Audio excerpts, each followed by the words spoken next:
Welcome to Such the Reality. This is Rishi Chaudhary and you're watching the Reality Rundown. In today's bulletin, we bring to you the latest updates across the nation. Let's have a look. In a notable show of cross-party recognition, BJP MLA Siddhartha Bhattacharya congratulated Gaurav Gogoi on his victory in the Jorhat constituency.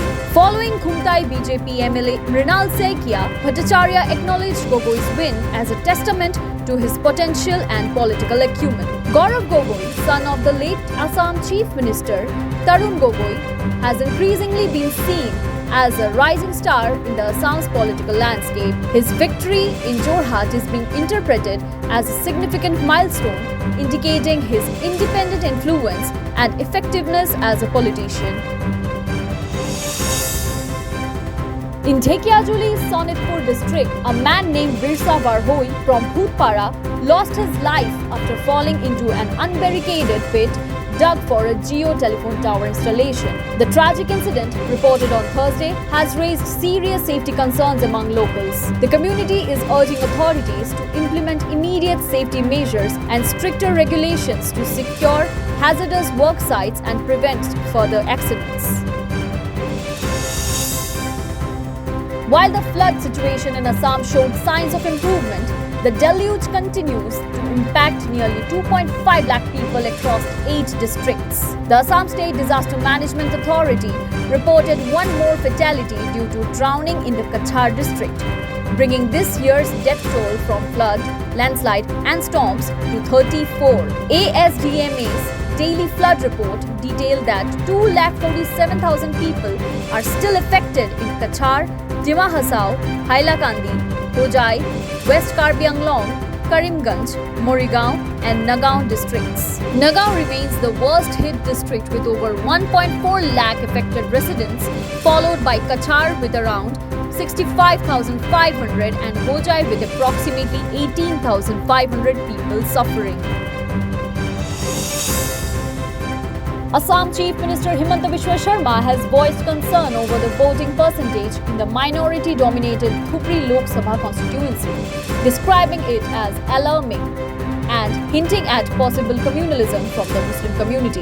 Sharma expressed these views while addressing the media, highlighting the victory of Congress leader Raqibul Hussain with a margin of 10 lakh votes in Thupri. Sharma cited examples from other constituencies such as Nagaon, where Congress won with significant support from Muslim-dominated areas. He asserted that Hindu voters are not communal, as they divide their votes among various parties, unlike the Muslim community. In a collaborative effort between Assam Rifles and local villagers, approximately 1.5 kilometers of damaged road in Nagaland have been successfully repaired and maintained. The repair work focused on key road sections between Avanghu and Pokungri villages, as well as between Sifu and Washelo villages. The initiative aimed to enhance connectivity and improve infrastructure in remote border areas, facilitating better movement for villagers and bolstering security measures along the border. The Voice of People Party in Meghalaya has officially distanced itself from the Bharatiya Janata Party-led National Democratic Alliance at the national level, citing ideological differences. VPP leader Ardent Miller emphasized the party's commitment to secularism and minority rights, asserting that they would not form alliances with parties holding conflicting beliefs. Ardent Miller underscored VPP's dedication to supporting the India bloc for the protection of minority rights and the country's secular fabric. In the aftermath of the Lok Sabha election results, Nationalist Congress Party Chief Ajit Pawar convened a high-level meeting with party leaders to deliberate on the outcomes and strategize the way forward. The meeting, held amidst the backdrop of a complex political landscape and evolving dynamics, aimed to assess the party's performance, analyze the electoral trends and chart a course for future engagements. The meeting provided a platform for party leaders to share their insights, perspectives and feedbacks on the election outcomes. Haryana Chief Minister Nayab Singh Saini was administered oath as a legislator by the Assembly Speaker on Thursday. Speaker Gyan Chand Gupta administered the oath to the BJP leader in his chamber.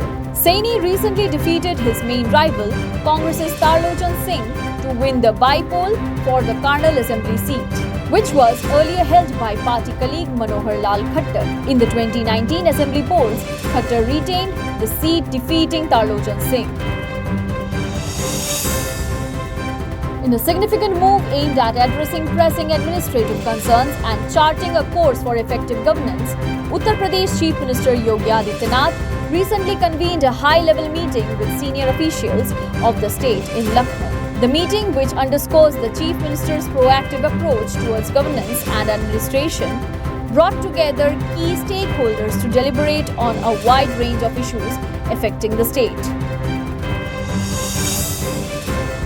Bangladesh Prime Minister Sheikh Hasina and Nepal Prime Minister Pushpa Kamal Dahal have confirmed they will be attending the swearing-in ceremony of Prime Minister Narendra Modi, sources confirmed on Thursday. Both Hasina and her Nepal counterpart Dahal had previously extended their greetings to Prime Minister Narendra Modi for the performance of the NDA at the 18th Lok Sabha elections.